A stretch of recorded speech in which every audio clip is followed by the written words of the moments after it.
La meilleure chose que tu peux apprendre, c'est comment est vraie la parole de Dieu et comment Dieu t'aime. Dieu veut le meilleur pour toi. Il veut que tu vives vieille, 120 ans. Oh là là!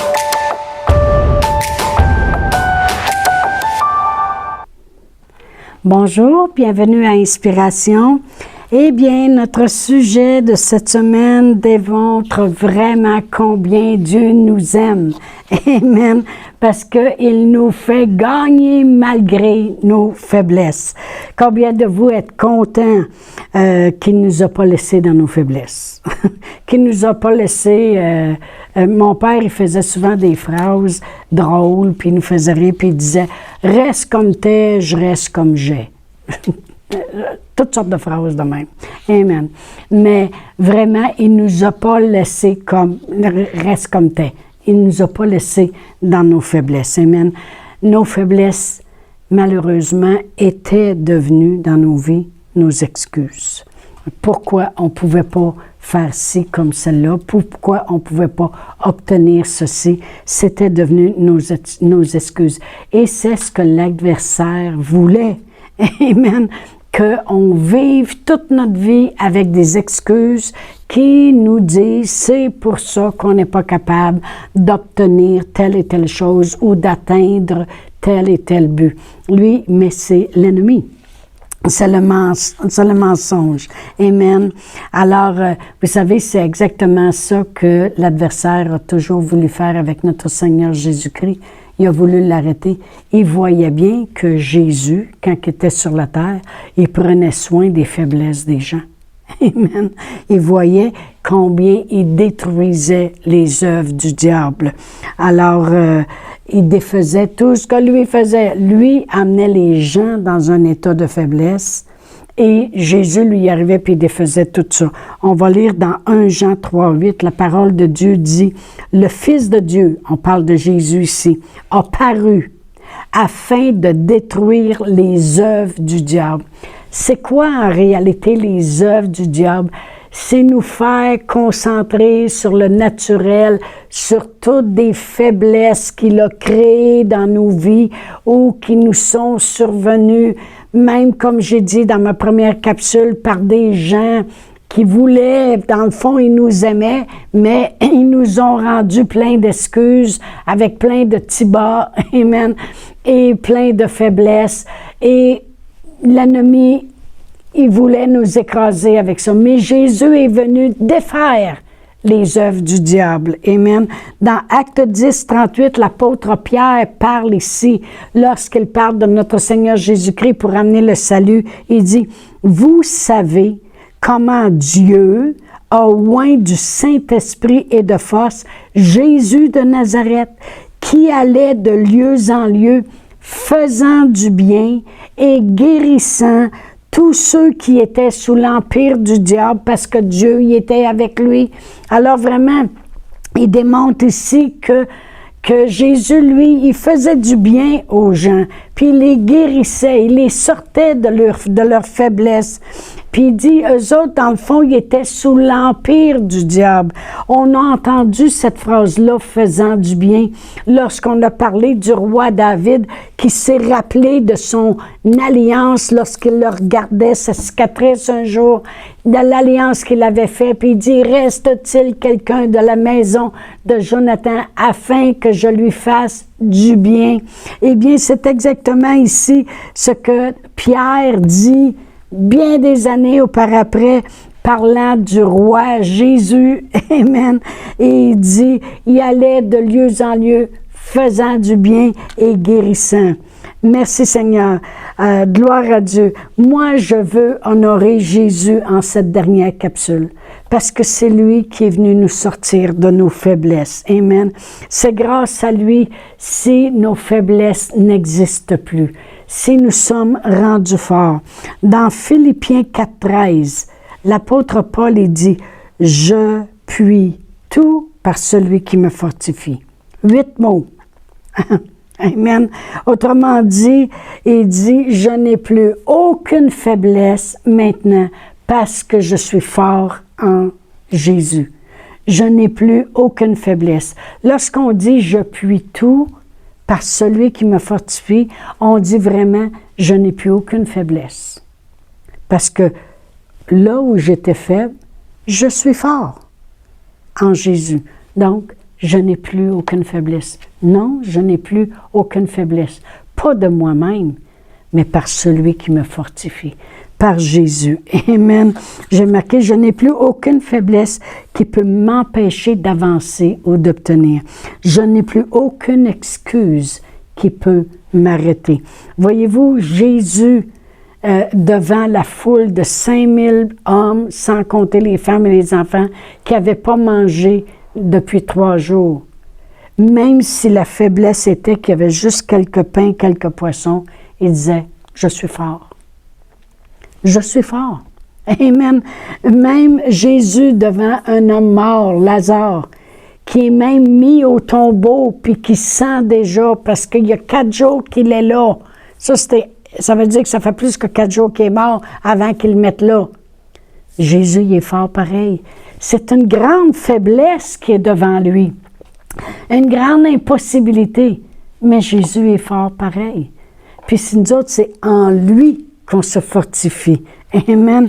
Même Jésus devant la mort à la croix, il est fort. Amen. Même Jésus devant toute situation, il est fort. Moi, devant les situations, je suis fort par celui qui me fortifie. Autrement dit, je n'ai pas de faiblesse. Oui, mais tu vas faire des capsules et puis ça va être à tous les jours, puis tu vas en enregistrer beaucoup. Je suis fort par celui qui me fortifie. De moi-même, bourré de faiblesse. Mais maintenant que je revais toutes les armes de Dieu, que je m'appuie sur Dieu, je suis fort. Amen. Paul déclare dans Timothée, dans 1 Timothée 1, versets 12 et 13, il dit, « Je rends grâce à celui qui m'a fortifié. » Je vais le répéter. « Je rends grâce à celui qui m'a fortifié, à Jésus-Christ, notre Seigneur, de ce qu'il m'a jugé fidèle en m'établissant dans le ministère. Moi, qui auparavant était un blasphémateur, un persécuteur, un homme violent. » Voyez-vous, il nomme les faiblesses qu'il avait auparavant. Autrement dit, il dit, « Je rends grâce à celui qui m'a fortifié, à Jésus-Christ, notre Seigneur, de ce qu'il m'a jugé fidèle en m'établissant dans le ministère. Moi qui étais rempli de faiblesses auparavant, de toutes sortes, mais Jésus m'a fortifié. » C'est ce qu'il dit ici. OK? Mais un des points importants de ce verset, c'est « Je rends grâce ». Je rends grâce. Je reconnais, autrement dit. Je suis reconnaissant. J'ai du respect. Je suis capable de remarquer. Je suis conscient qu'il y en a un qui m'a fortifié. Amen. Qui m'a rendu capable. Amen. On était des gens de colère. On va aller à Éphésiens 2. Je vais juste lire rapidement une écriture. Éphésiens 2, puis je vais lire du verset 1 à 3. Ici, l'apôtre Paul, il dit, « Vous étiez morts par vos offenses et vos péchés. » Avant, là, quand on vivait dans tous nos problèmes, là, avant Jésus, OK, il y a avant puis il y a après. OK? Après, c'est quand on a reconnu ce qu'il a fait pour nous. Avant Jésus, c'est quand on ne l'a pas reconnu encore puis on ne veut pas l'accepter comme notre sauveur personnel. Il dit, « Vous étiez morts par vos offenses et par vos péchés dans lesquels vous marchiez autrefois selon le train de ce monde, selon le prince de la puissance de l'air, de l'esprit qui agit maintenant dans les fils de la rébellion. Nous tous aussi, nous étions de leur nombre et nous vivions autrefois selon les convoitises de notre chair, accomplissant les volontés de la chair et de nos pensées. Et nous étions par nature des enfants de colère comme les autres. » OK? Je veux qu'on voit que avant, on était des enfants de colère. On était dans la colère. Pourquoi? Parce qu'on était bourrés de faiblesse. Il n'y a rien qui marche. Je suis certaine que Méphibosheth était un homme de colère. Et quand il vivait dans son lot de bord, avant qu'il rencontre le roi David, Il y a avant Jésus, puis il y a après Jésus. Il y a avant David, puis il y a après David. OK? Avant qu'il rencontre David, il était un homme de colère. Pensez-vous qu'il n'était pas en colère, puis il ne disait pas, lui, là, ce roi-là, il est roi, mais ça devrait être mon père qui serait roi à sa place. Mon père, il était le fils du roi Jonathan, et mon père Jonathan était le fils du roi Saül, et puis c'est mon père. Pensez-vous qu'il n'était pas un homme de colère? Mais un coup qu'il a connu la vérité, il s'est approché de la table, il avait le choix, puis il l'a fait. Nous étions, nous autres aussi, avant des enfants de colère. Comment ça se fait que moi, ça ne marche pas, puis que moi, ça va toujours mal, puis on dirait que moi, il n'y a rien qui va. Il dit, avant, là, vous étiez des enfants de colère parce que vous aviez des frustrations de toutes vos faiblesses dans la vie.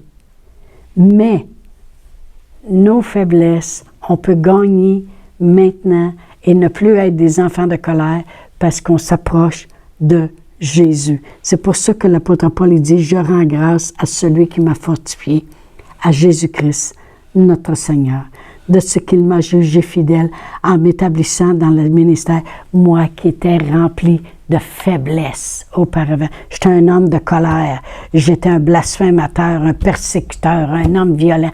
J'étais rempli de faiblesse. Mais merci, et je rends grâce. Amen.